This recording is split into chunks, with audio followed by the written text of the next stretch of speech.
예, 우리 같이 인사 나누겠습니다. 당신이 옆에 이렇게 계셔 주셔서 참 좋습니다. 당신을 보니 천사를 보는 것 같습니다. 예, 진짜입니다. 네, 감사합니다. 이 시간에는 룻기 1장 1절부터 5절 말씀까지 읽었습니다. 말씀의 제목은 나를 향하신 하나님의 섭리입니다. 나를 향하신 하나님의 섭리. 자, 먼저 오늘 본문 1절 보겠습니다. 시작. 사사들이 치리하던 때에 그 땅에 흉년이 드니라. 유다 베들레헴의 한 사람이 그의 아내와 두 아들을 데리고 모압 지방에 가서 거류하였는데, 여기 보니까 이때가 언제냐면 사사들이 치리하던 때예요. 사사들이 치리하던 때란 사사시대를 말합니다. 사사시대. 그러면 사사시대는 어떤 시대냐? 사사시대의 특징을 사사기 17장 6절에서 이렇게 설명합니다. 시작. 그때에는 이스라엘의 왕이 없었으므로 사람마다 자기 소견에 옳은 대로 행하였더라. 이 사사시대의 특징은 하나님을 알기는 알아요. 하나님 앞에 예배는 드려요. 그렇지만 진짜 중요한 결정은 누가 합니까? 자기가 합니다. 자기 소견에 옳은 대로 자기 마음대로 결정합니다. 이게 사사시대의 특징이에요. 그러니까 사사시대 사람들은 중요한 결정을 할 때, 중요한 선택을 할 때 언제나 하나님께서 지금 무엇을 원하시는가를 생각하기보다는 내가 지금 뭘 원하는가, 이거 가지고 결정하는 거예요. 그러다 보니까 신앙생활도, 자, 아까 하나님을 안다고 했어요. 예배를 드린다고 했어요. 그런데 그 영성이라는 것이, 그 믿음이라는 것이 하나님이 원하시는 대로의 영성이 아니에요. 하나님이 원하시는 대로의 신앙이 아니에요. 뭡니까? 자기가 원하는 대로의 신앙이에요. 자기가 원하는 대로의 신앙. 자, 그러면 사사시대의 사람들이 이렇게 하나님께서 원하시는 대로의 선택이 아니라 자기가 원하는 대로의 선택을 하고 결정을 했던 이유가 뭘까요? 하나님 안다면서요. 예배 드린다면서요. 근데 왜 자기가 원하는 대로 선택할까요? 잘 들으세요. 우리 가운데도 그런 생각이 있기 때문에 그래요. 왜 그러느냐? 하나님을 믿어도 적당히 믿어야지 너무 고지식하게, 너무 심하게 믿으면 손해를 본다는 생각이 있었어요. 너무 하나님의 뜻대로만 살면 손해를 본다는 생각이 있었어요. 그래서 적당히, 지옥 가지 않을 만큼만, 그런 생각을 가지고 있어요. 예수님을 믿어도 적당히, 요령껏 믿고, 신앙생활을 해도 적당히, 지옥 가지 않을 만큼만 믿고. 그런데 이렇게 자기 소견에 옳은 대로 행하였던 사사시대의 특징을 보니까 국가적으로나 개인적으로나 공허하고 고통스럽다, 이 말이에요. 여러분, 하나님 무시하고 예배 무시하고 살면 편할 것 같죠? 아니요. 좀 한 걸음 떨어져서 보세요. 고통스러워요. 고통스러워. 이 자기 소견에 옳은 대로 살았던 사사시대를 한마디로 정리하면 어떠냐? 7번 범죄하고 7번 심판받고 7번 회개하고 7번 용서받는 이 7번 똑같은 게, 이 사이클이요, 7번 돌아요. 자, 놀라운 것은, 잘 들으세요. 중요한 거예요. 이렇게 적당히 신앙생활하는 이스라엘을 세상이 가만 놔둬야 안 놔둬요? 안 놔둬요. 하나님이 가만 놔둬야 안 놔둬요? 안 놔둬요. 그러니까 고생하는 거예요. 세상은 왜 가만히 안 놔둬요? 끊임없이 더 완벽하게 타락하게 만들려고 끌고 가려고 합니다. 여기서 말하는 타락은요, 무슨 험악한 잘못 저지르는 그런 게 아니라 하나님을 완전히 떠나는 타락. 우리 주변에도 그런 사람 있죠. 예배 드리고 신앙생활 하다가 하나님을 완전히 떠나는 타락. 근데 자기는 타락인 거 몰라요. 하나님을 알기는 알지만, 하나님을 예배하긴 하지만 그 마음과 중심은 세상을 향하는 타락. 이게 사사시대의 타락이에요. 그리고 하나님은 어떻게 합니까? 이놈아 정신 차려라 그러면서 끊임없이 하나님이 아니면 안 되는 인생으로 돌아오게 하려고 어떻게 합니까? 징계하시고 채찍을 드시니까 얼마나 고달퍼요. 그러니까 이렇게 생각하면 돼요. 마귀는 완전히 타락하게 만들려고 힘들게 하고, 하나님은 돌아오게 하려고 힘들게 하고, 그러니까 어차피 힘든 거예요. 새벽부터 밤늦게까지 돈 버는데 이상하죠? 모여지질 않아요. 나는 열심히 애쓰고 힘쓰는데 어딘가 모르게 공허해요. 내가 뭐 하는 거지? 나 예배도 안 드리고 이렇게 일하는데? 그래서 신앙이, 자기는 하나님 믿는데요. 자기는 하나님 믿는다 그러지만 이것도 아니고 저것도 아닌 어설픈 신앙을 가지고 고달픈 인생을 사는 사람. 오늘날 많아요. 세상과 하나님 사이에서 새우등 터지는 사람들 많아요. 저도요, 개인적으로 이런 걸 느낍니다. 이 이창원이라고 하는 존재를 가운데 두고 저를 사랑하시는 하나님과 저를 하나님으로부터 멀어지게 만들려는 마귀가 끊임없이 줄다리게 하고 있다는 걸 제가 느껴요. 자, 오늘 본문을 보면 이 룻기라고 하는 성경은 사사들이 치리하던 그 혼란스러운 시대에 유다 베들레헴의 한 가정을 갖다가 조명하고 있습니다. 이 가정의 남편 이름은 엘리멜렉이에요. 아내는 나오미예요. 그리고 아들이 둘이 있었는데 큰아들은 말론, 작은아들은 기럝이에요. 근데 우리는 여기서 궁금한 게 있어요. 이 당시에 유다 베들레헴에는 이 가정 말고도 다른 가정들이 많이 있었을까요? 없었을까요? 있었죠, 당연히. 근데 왜 그 수많은 가정들 중에서 하필이면 이 가정일까요? 이 가정이 뭘 그렇게 특별하게 살았다고 이 가정일까요? 여기 중요한 게 있어요. 이 가정에 하나님께서 하나님의 비전을 담으셨어요. 하나님의 섭리를 담으셨어요. 하나님의 기대와 하나님의 계획을 담으셨어요. 물론 이 당시 사람들의 눈으로 보기에, 아니 자기 눈으로 보기에도 자기 가정은 어떻게 해요? 지극히 평범한 가정이에요. 그런데 어느 날 하나님께서 이 지극히 평범한 이 가정에 하나님의 뜻을 담으시고 하나님의 섭리를 담으시고 하나님의 기대를 담으셨어요. 그래서 어떡합니까? 너희는 아무렇게나 살면 안 된다. 놀랍게도 하나님께서는 이 가정을 통해서 누구를 계획하셨냐? 이스라엘 역사상 가장 위대한 왕인 다윗이 이 가정에서 태어나게 계획하셨어요. 더 놀라운 것은 온 인류를 죄에서 구원할 메시아이신 예수 그리스도를 이 가정에서 태어나도록 계획하셨어요. 그래서 이 평범한 가정을 통하여 다윗의 자손 예수 그리스도의 세계가 이 온 땅에 펼쳐질 것을 하나님께서 계획하셨어요.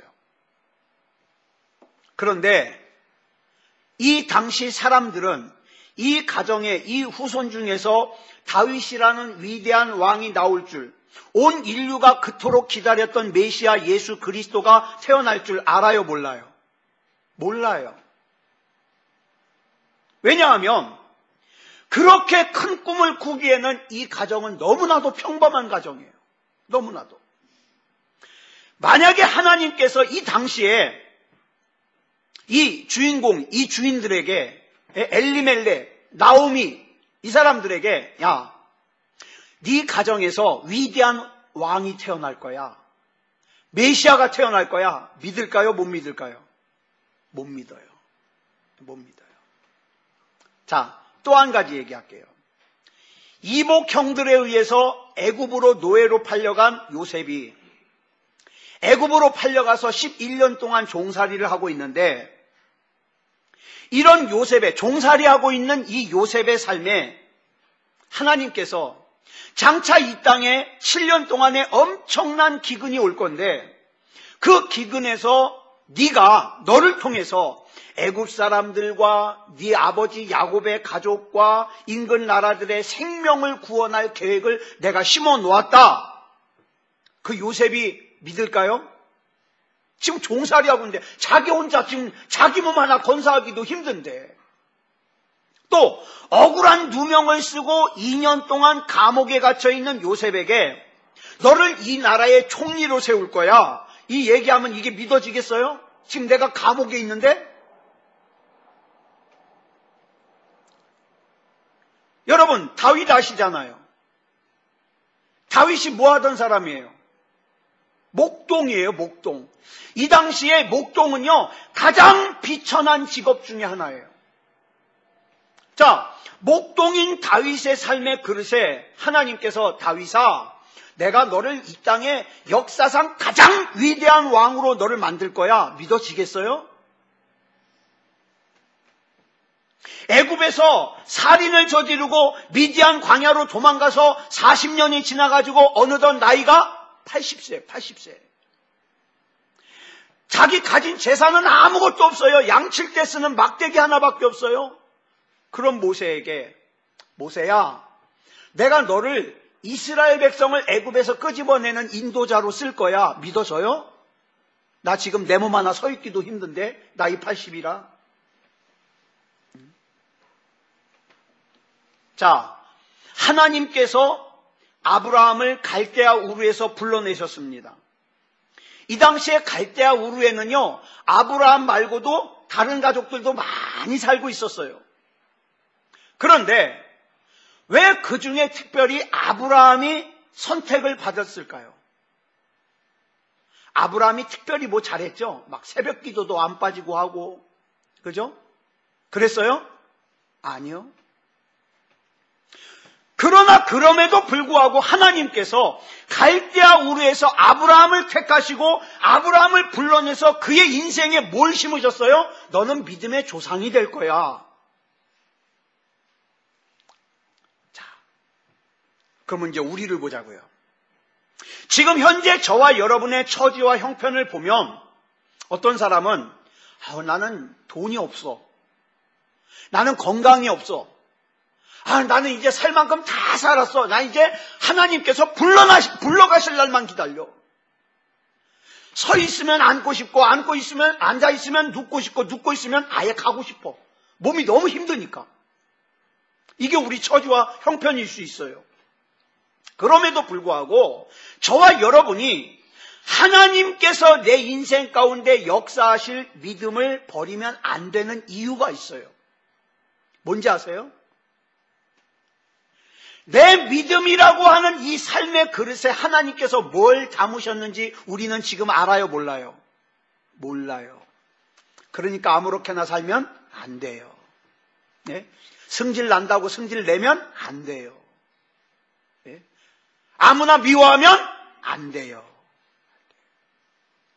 그렇기 때문에 지금 당장 내 삶이 내가 생각한 대로, 내가 기대한 대로 펼쳐지지 않는다 하더라도 나는 절대 넘어져서는 안 되는 사람이고, 나는 이 순간을 대강 살아서는 안 되는 사람이에요. 물론 지금 나는 지극히 평범합니다. 아니, 어쩌면 요셉이나 다윗처럼 평범 이하일 수 있어요. 아니, 끌려가서 종살이 하는데 무슨 평범이에요? 평범 이하죠. 비천한 목동인데 뭐가 평범해요? 평범 이하죠. 그러나 그 평범한 인생 안에, 아니 평범 이하인 그 인생 안에 하나님께서 그 당사자도 미처 알지 못하는 하나님의 섭리, 하나님의 비전, 하나님의 기대를 담아두셨다 이 말입니다. 그러니까 저와 여러분 절대 낙심하면 안 돼요. 이거는요, 세상에서 말하는 긍정적인 사고방식하고는 다른 거예요. 잘 될 거야, 잘 될 거야, 이거 아니에요. 우리는 뭡니까? 명확한 하나님의 약속을 품고 사는 사람들이에요. 하나님의 약속. 이걸 우리보다 더 잘 알고 있는 사탄 마귀는 우리를 자꾸 어디로 끌고 가려고 그래요? 자기 자신의 인생을 비관하게 만들려고 그래요. 내가 그럼 그렇지, 내가 하는 일이 그렇지, 비관하게 만들려고 그래요. 또 낙심하게 만들려고 그래요. 절망하게 만들려고 그래요. 최종적인 목표가 뭐예요? 저와 여러분 안에 담으신 하나님의 섭리와 하나님의 비전과 하나님의 기대를 우리 스스로 포기하게 만들려는 거예요. 요셉의 이복 형들이 동생인 요셉을 죽이려고 그랬어요. 근데 영적으로 보면, 이제 육체적인 눈으로 보면 요셉을 죽이려고 한 건 요셉의 이복 형들이에요. 근데 영적으로 보면 요셉을 죽이려고 그러는 게 요셉의 이복 형들이 아니라 누구예요? 그 이복 형들을 이용한 마귀예요. 마귀예요. 또 하나. 그 이복 형들을 이용해서 죽이려고 한 것은 우리가 보기에는 요셉처럼 보이죠? 근데 요셉이 아니에요. 진짜 없앨라 그런 건 요셉이 아니라 뭡니까? 요셉 안에 심겨진 하나님의 꿈, 하나님의 섭리, 하나님의 기대였어요. 그리고 사실 마귀는 알고 있어요. 자기가 하나님의 사람인 요셉을 죽일 수 없다는 걸 알고 있어요. 저와 여러분도 마찬가지예요. 마귀는 저와 여러분 어떻게 못합니다. 못 건드립니다. 왜요? 금요일날 말씀드렸어요. 누가 우리를 감싸고 있기 때문에? 예수 그리스도가 우리를 감싸고 있기 때문에 사탄 마귀가 저와 여러분을 해하기 위해서는 먼저 뭘 뚫어야 돼요? 예수 그리스도를 뚫어야 돼요. 근데 이게 불가능해요. 사탄 마귀는 저와 여러분 못 건드립니다. 그런데 건드릴 수는 없지만 그럼에도 불구하고 요셉을 종으로 감옥으로 몰아붙인 이유가 뭐냐? 요셉을 죽일 수는 없지만 어떻게 해서든지 요셉 안에 담겨져 있는 하나님의 섭리와 하나님의 꿈과 하나님의 기대와 하나님의 비전을 놓아버리게. 누가? 요셉이. 이 정도 힘들게 하면 놓아버리겠지. 예배 안 가겠지. 이 정도 힘들게 하면 기도 안 하겠지. 이게 마귀가 노리는 거예요. 사랑하는 여러분, 지금 여러분은 하나님이 기대하는 삶을 삽니까? 아니면 마귀가 노리는 삶을 삽니까? 그런데 이렇게 하나님의 섭리와 하나님의 꿈과 하나님의 기대가 심겨진 이 가정에 시련이 몰려와요. 여러분 속지 마세요. 내가 예수 잘 믿으면 어려움이 없겠지. 아니요, 있습니다. 여러분 예수 잘 믿으니까 어려움 없다고 하는 사람 거짓말이에요. 그거 속지 마세요. 있습니다. 있어요. 이들이 살고 있는 베들레헴에 하나님이 약속하신 땅에 흉년이 들었어요. 흉년이. 여기 나오는 이 베들레헴이라는 이름의 뜻이 뭐냐 하면 떡집이라는 뜻이에요. 떡. 또 빵집이라고 해도 돼요. 빵집. 여러분 성경에서 떡은 뭘 뜻합니까? 말씀.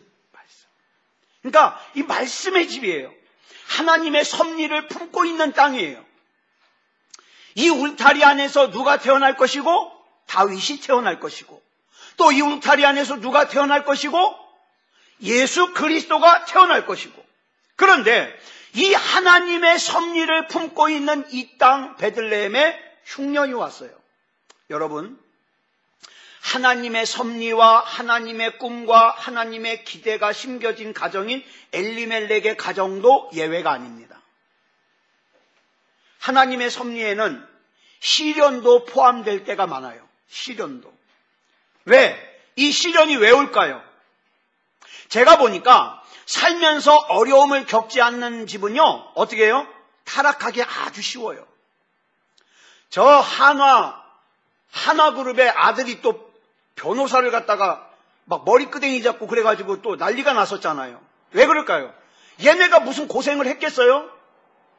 돈 달라면 다 주고, 그죠? 해달라는 거 다 해주고, 그러니까 뭐밖에 없어요? 자기 본성밖에 안 남아요. 그러니까는 그런 짓 저지르고도 저는 확신해요. 그 사람이 잘못했다고 사과했지만 진짜 잘못한 거 몰라요. 지금만 벗어나려고 그러는 거지. 예?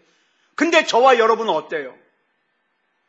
저와 여러분은 매 순간에 예상치 못했던 어려움들을 만나면 어떡합니까? 하나님이 아니면 안 돼요.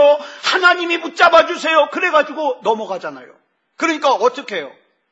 정말 마음껏 죄 짓고 살고 싶어도 겁나서 못 짓잖아요. 그러니까 여러분이 복 있는 사람이에요. 그죠? 감사원금 해야죠. 여러분 진짜 복 있는 사람이에요. 그러니까 잘 보세요. 이 시련은 우리를 힘들게 하려는 것이 목적이 아니라 연단해서 믿음다운 믿음이 되게 하려는 것이 목적이에요. 목적. 자, 다윗이 왕으로 기름 부음을 받은 후 곧바로 왕이 됐죠? 아니요. 왕으로 기름 부음을 받고 나니까는 곧바로 뭔 일이 일어났냐? 사울 왕이 질투를 해가지고 이 다윗을 죽이려고 10년을 쫓아다녀요. 여러분, 그 나라의 왕이 죽이려고 쫓아다녀요. 어디로 도망가요? 나중에는 도망가다 막 산으로 동굴로 도망가다가 나중에는 도망갈 데가 없으니까 어디로 도망가요? 적국인 여기 블레셋으로 도망가가지고 어떻게 해요? 거기 좀 살려달라 그랬더니 이번에는 그 블레셋의 왕이요, 다윗을 앞세워가지고 이스라엘을 공격하려고 그러니까, 아니, 자기 나라를 공격할 수 없잖아요. 그러니까 어떻게 해요? 막 침을 질질 흘리면서 미친 척 해요. 하여튼 보면은, 다윗도 불쌍한 사람이에요. 네? 우리가 가진 게 없어서 그렇지, 우리가 그래도 순탄한 거예요. 미친 척 할 필요 없잖아요. 네. 요셉도 그래요. 하나님이 꿈을 주셨잖아요. 꿈을 꾸고 나니까는 막 탄탄대로가 열렸나요? 아니요. 형들이 갖다 팔아먹어가지고 애굽에 가가지고 11년 동안 종살이하고 2년 동안 감옥살이하고, 이게 뭔 난리예요. 저도 구치소 한번 가봤어요. 죄져서 간 게 아니라 한 번은 제가 성가대 할 때 거기 성가하러 갔어요. 성가 가서 성가대가 막 찬양을 하니까 막 그 구치소가 이렇게 삥 둘러서 이게 철창이 막 있고 사람들이 있는데 겁나더라고요. 냄새도 이상하고. 근데 막 성가를 갖다가 한 2곡 찬양을 하고 나니까요, 여기저기서 훌쩍훌쩍거려요. 그리고 나서 다 끝나고 나오려니까 어떤 젊은 아줌마가 불러요. 오빠, 저보고. 오빠, 이렇게 쳐다봤더니 전화해요. 별 사람 다 있더라고요, 구치소에. 여러분, 그렇다면 이 엘리멜렉과 나오미의 가정은 그 흉년의 시련 중에서 어떻게 해야 됐을까요? 인내해야 됐어요. 떠나면 안 됐어요. 베들레헴에서 기다려야 됐어요. 그런데 안타까운 게 자기 가정 안에 심겨진 하나님의 깊은 뜻을 모르고 어디로 갔어요? 모압으로 갔어요. 모압으로 이사를 갔어요. 여러분, 오늘날 많은 사람들이 참 보면 안타까운 게 그거예요. 자기 인생 가운데 심겨진 하나님의 뜻을 모르고 뭐예요? 예배를 떠납니다. 자기 믿음 안에 심겨진 하나님의 능력을 모르고 기도를 떠납니다. 기도를. 이건 영적인 것을 전혀 고려하지 않고 뭐만 생각한 거예요? 육체적인 것만 생각한 거예요. 육체적인 것만. 흉년을 피해서 모압으로 가면 먹을 거 걱정은 안 하겠지. 더 잘 살겠지. 더 편하겠지. 더 부담 없겠지. 그래서 베들레헴을 등지고 모압으로 떠났어요. 근데요, 이들이 간 모압이라는 곳이 어떤 곳이냐? 여러분, 성경을 보면 이 모압이라는 나라는 하나님 앞에 철저하게 버림받은 나라예요. 왜 버림받았는가? 이 모압이 시작된 것을 알려드릴게요. 자, 아브라함의 조카 롯이 어디서 살았어요? 소돔과 고모라에서 살았어요. 그런데 이 소돔과 고모라가 하도 죄를 지니까 하나님께서 아예 그냥 불로 심판하시려고. 예? 불로 심판하시려고. 자, 그랬는데 이 얘기를 갖다가 먼저 들은 아브라함이 의인 몇 명까지 가격을 낮춰놨어요. 처음에 50명으로부터 시작해서 가격을 어디까지. 진짜 이 아브라함은요, 장 보러 가면은 진짜 물건 잘 깎을 거예요. 아니 50명짜리를 갖다가 10명까지 깎아놨어요. 그죠? 10명까지. 근데 소돔과 고모라는 의인 10명이 없었어요. 자, 볼까요? 롯 아내, 딸 둘, 몇 명만 채우면 돼요. 6명만 채우면 되는데 이걸 못 채워가지고 심판당했다니까요. 자, 그런데다가 심판당했을 때에 하나님께서 천사를 통해서 분명히 말씀하시기를 뒤돌아보지 마라. 뒤돌아보지 마라 그랬는데 롯의 아내가 두고 온 게 아까워가지고 저기 두고 온 금부치, 저기 두고 온 거 모피코트 아까워가지고 뒤돌아봤더니 어떻게 해요? 소금 기둥이 돼버렸어요.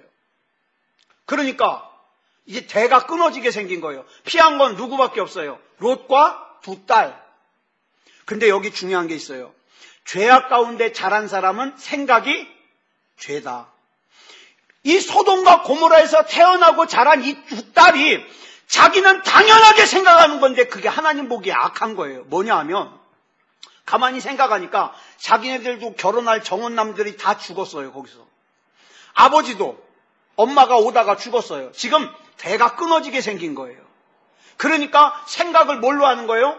소돔식으로 생각하는 거예요. 야, 우리 아버지가 대가 끊어지게 생겼다?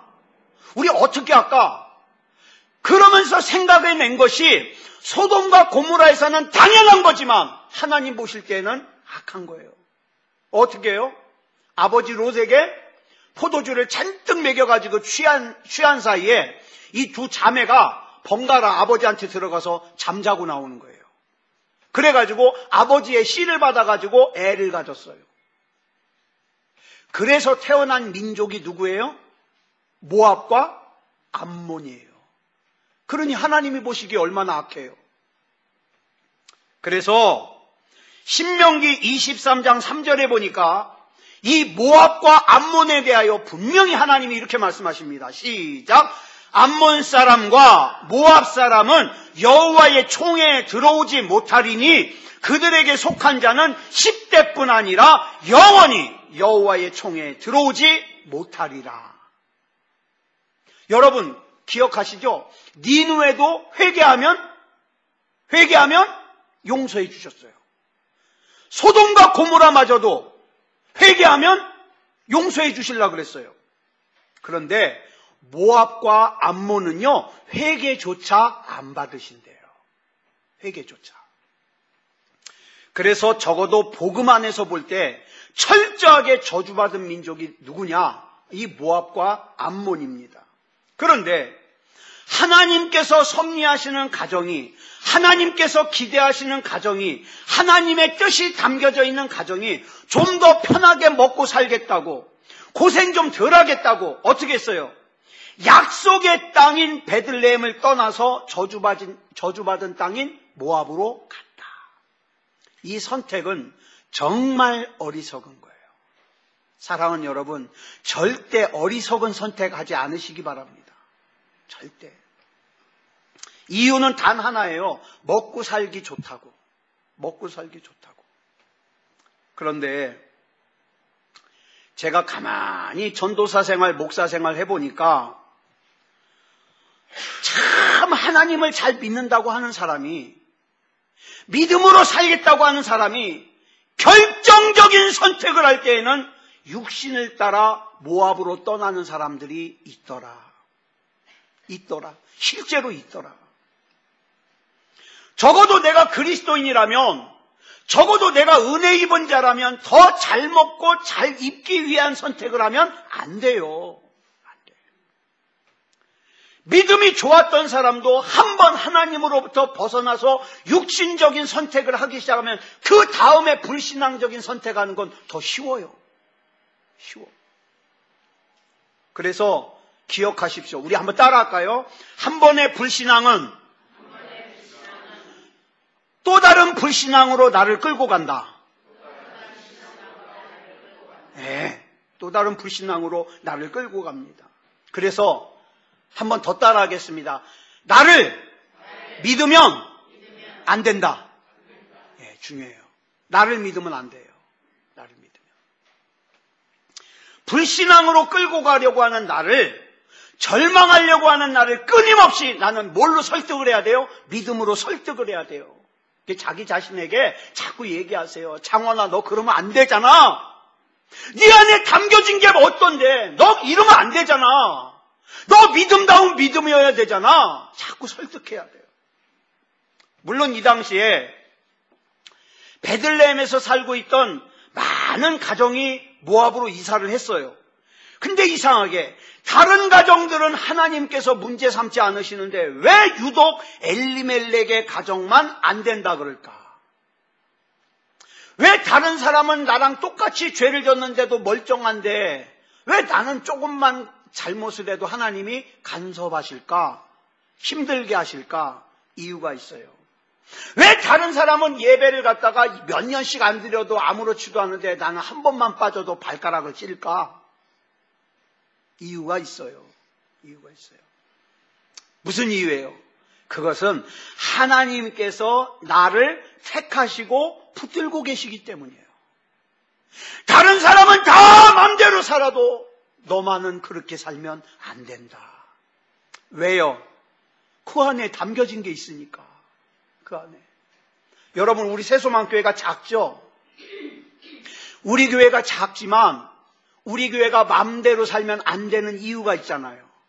왜요? 우리 교회에 복음을 심으셨어요. 예?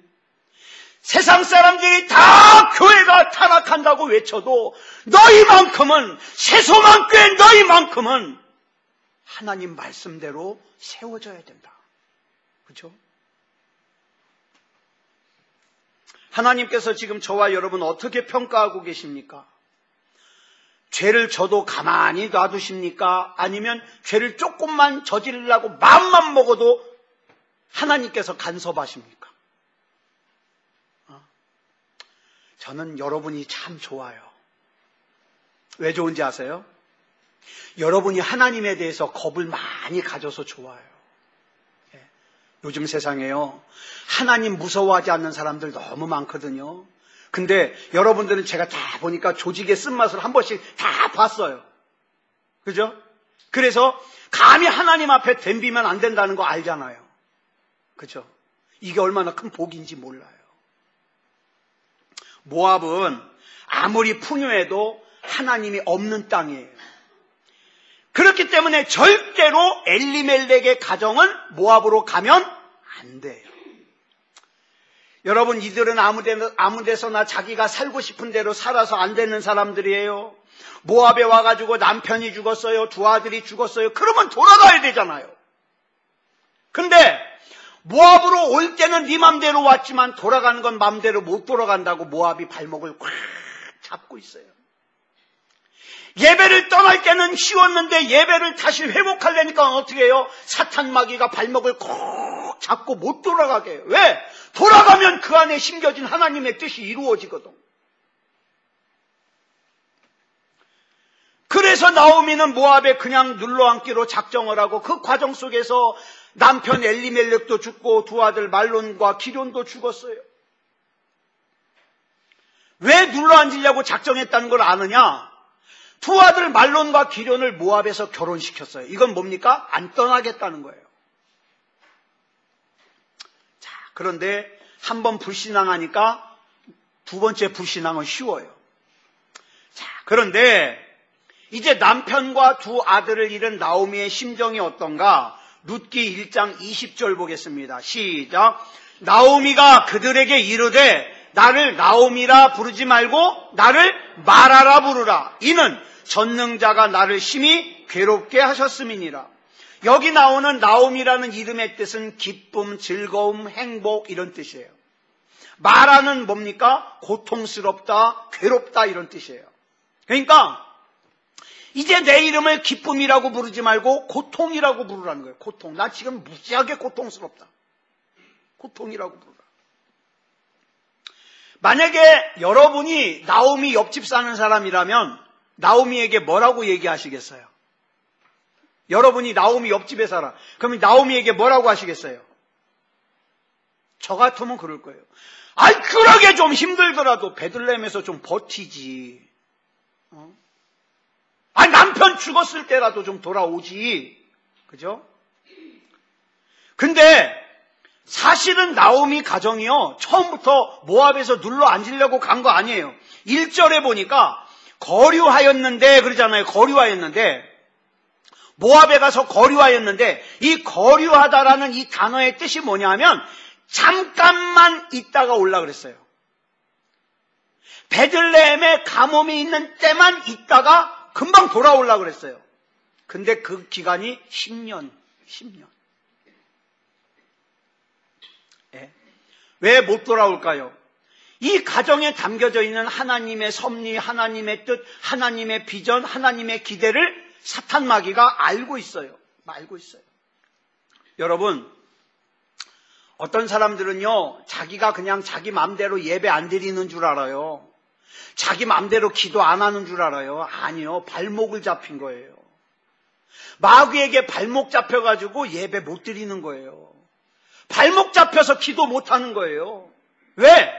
그 인생 가운데 하나님의 섭리가 담겨져 있다는 걸 마귀가 알기 때문에 어떻게 해서든지 예배 못 드리게 하고, 기도 못 하게 하고, 불신앙하게 하고, 낙심하게 하고, 절망하게 하고. 그래서 하나님의 사람이어야 될 사람을 뭘로 만들어요? 세상의 사람으로 만들려고 그래요. 제가 한 사람 얘기만 더 하고 끝낼게요. 전에 말씀드렸던 분인데, 지금 현재 저는 이 목사님 참 좋아해요. 이재철 목사님.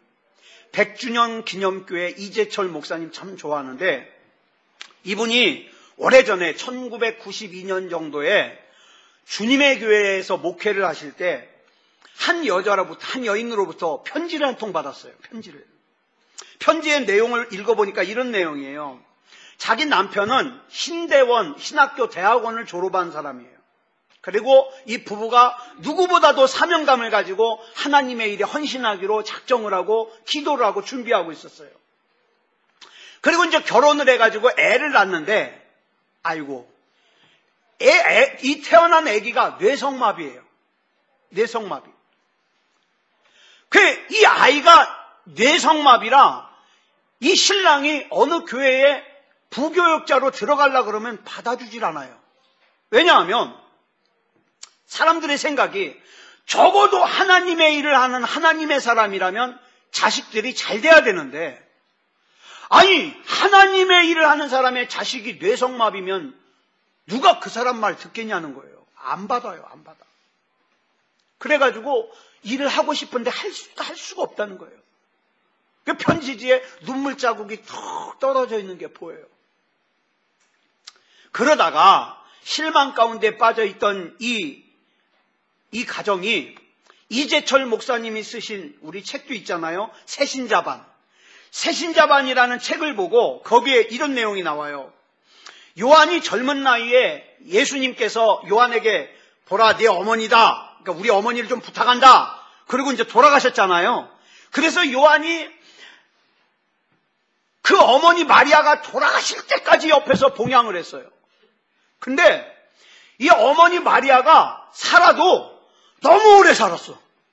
너무 오래. 그래가지고 옆에서 이 마리아를 수종드는 요한이 늙어버렸어요. 마리아를 봉양하다가. 그래가지고 마리아가 죽었을 때에 요한의 나이가 벌써 70이에요. 70. 뭐해 이제 할 게 없죠. 나이가 70인데.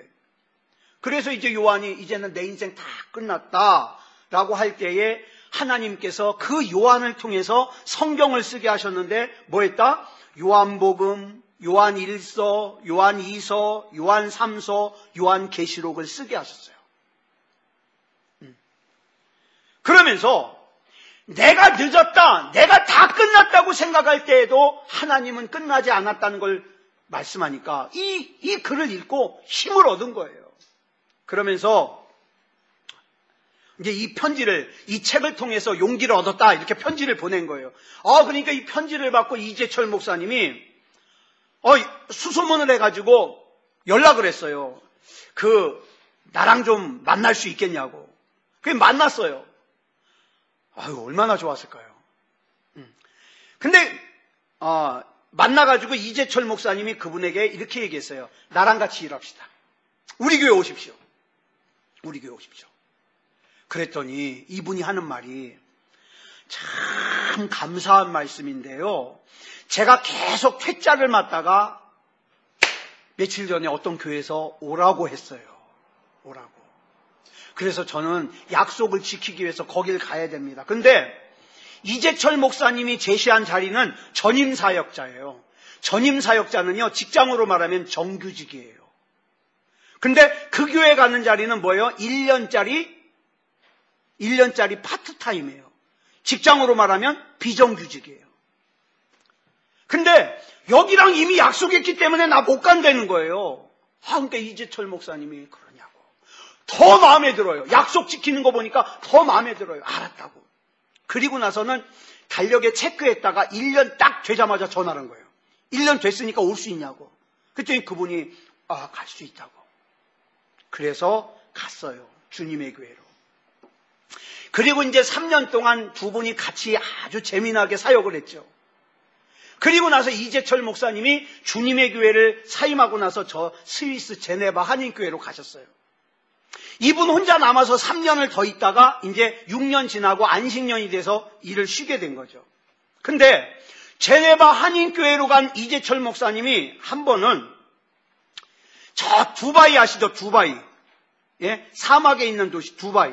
그 두바이 한인교회에서 집회 요청이 있어서 갔어요. 근데 그 교회가 아주 골치 아픈 교회예요. 쌈박질이 나가지고 교회가 찢어지기 일보 직전이에요. 근데 이재철 목사님이 가서 집회하면서 교회가 아주 하나가 돼버렸어요. 그러고 나니까 이 두바이 한인교회에서 이재철 목사님에게 목사님, 우리 교회에 담임교육자가 필요한데 한 분만 좀 추천해 주십시오. 그래서 이재철 목사님이 누굴 추천했겠어요? 이 안식년으로 지금 쉬고 있는 이분을 추천했어요. 이분이 누구냐면 이분이에요. 잘생기셨죠? 이분이 그 두바이 한인교회로 가서 교회가 엄청 부흥했고요. 지금 이 두바이 한인교회가 이슬람을 갖다가 향해서 나아가는 선교 전선에서 최앞장을 서고 있어요. 그래가지고 이 교회는요, 어떻게 하냐면 선교사들을 한번 싹 불러요. 막. 그래가지고 어떻게 해요? 그 선교사들이 그곳에 올 수 있는 비행기표, 호텔 숙박권 다 보내요.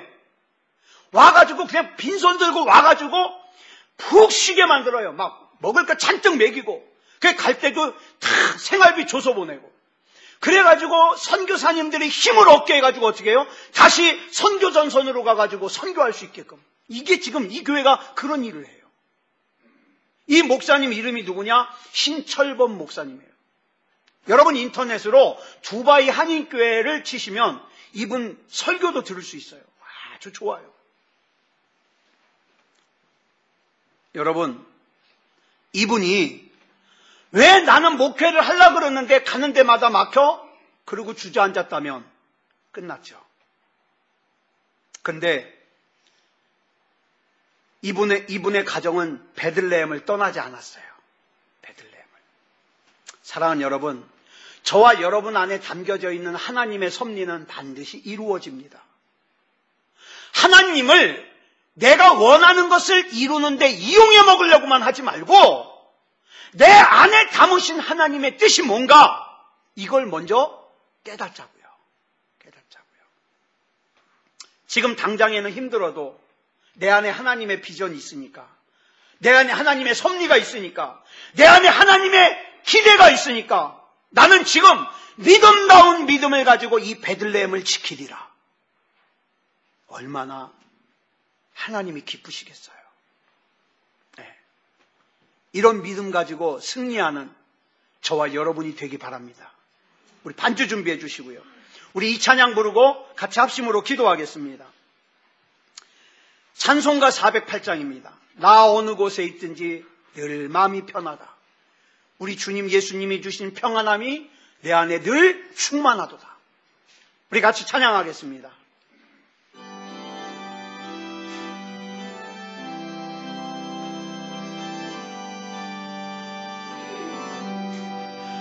나 어느 곳에 있든지 늘 마음이 편하다.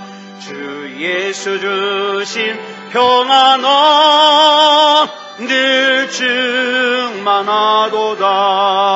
나의 마음속이 늘 평안해. 나의 마음속이 늘 평안해. 악한 죄 파도가 많으나 마음이 늘 평안해. 내 마음에 솟는 영생수 한없이 흐르니 목마름 다시 없으며 늘 평안하도다. 나의 마음속이 늘 평안해. 나의 마음속이 늘 평안해. 악한 죄 파도가 많으나 마음이 늘 평안해. 참되신 주의 사랑을 경험치 못하네. 그 사랑 내 맘 여시고 소망을 주셨네. 나의 마음속이 늘 평안해. 나의 마음속이 늘 평안해. 악한 죄 파도가 많으나 마음이 늘 평안해. 주 예수 온갖 고난을 왜 몸소 당했나. 주 함께 고난 받으면 멸류관 얻겠네. 나의 마음속이 늘 평안해. 나의 마음속이 늘 평안해. 악한 죄 파도가 많으나 마음이 늘 평안해. 아멘. 우리 시간같이 기도할 때에 하나님, 우리 주님과 함께 있는 것만으로 내가 마음이 편하고 든든하고 그 안에서 내가 믿음의 길을 갈 수 있게 해주시옵소서. 우리 시간같이 합심으로 기도하겠습니다. 사랑의 아버지 하나님, 은혜를 감사합니다. 하나님의 은혜 가운데 인도하여 주셔서 이 시간에 하나님의 말씀을 듣고 말씀 가운데 믿음으로 반응합니다. 아버지 하나님이여 붙잡아 주시옵소서. 아버지 하나님이여 우리 하나님 앞에서 내 안에 심으신 하나님의 뜻, 하나님의 기대, 하나님의 섭리를 기억하고 아버지 하나님이여 끝까지 믿음다운 믿음이게 하여 주시옵소서. 베들레헴을 떠나지 않게 하여 주시고 하나님의 은혜 가운데 거할 수 있도록 인도하여 주시옵소서. 사랑의 아버지 하나님이여 붙잡아 주셔서 우리 교회가 비록 작지만 그러나 아버지 하나님이여 믿음다운 믿음이게 하시고 복음 있게 하여 주셔서 하나님 은혜 가운데 온전히 거할 수 있게 하여 주시옵소서. 아버지 하나님이여 예수 그리스도로 말미암아 내가 어디에 있든지 마음이 편하고 우리 주님이 주시는 평안함과 능력으로 항상 충만하게 하여 주시옵소서. 아버지 하나님, 교회만 다니는 사람 없게 하여 주시고 예수 믿는 그리스도인이게 하시고 하나님의 자녀다운 자녀이게 하시고 믿음다운 믿음이게 하여 주시옵소서. 우리 하나님께서 붙잡아 주시고 인도하여 주실 줄 믿사오며 그리스도 예수님의 이름으로 간절히 기도드렸사옵나이다. 아멘.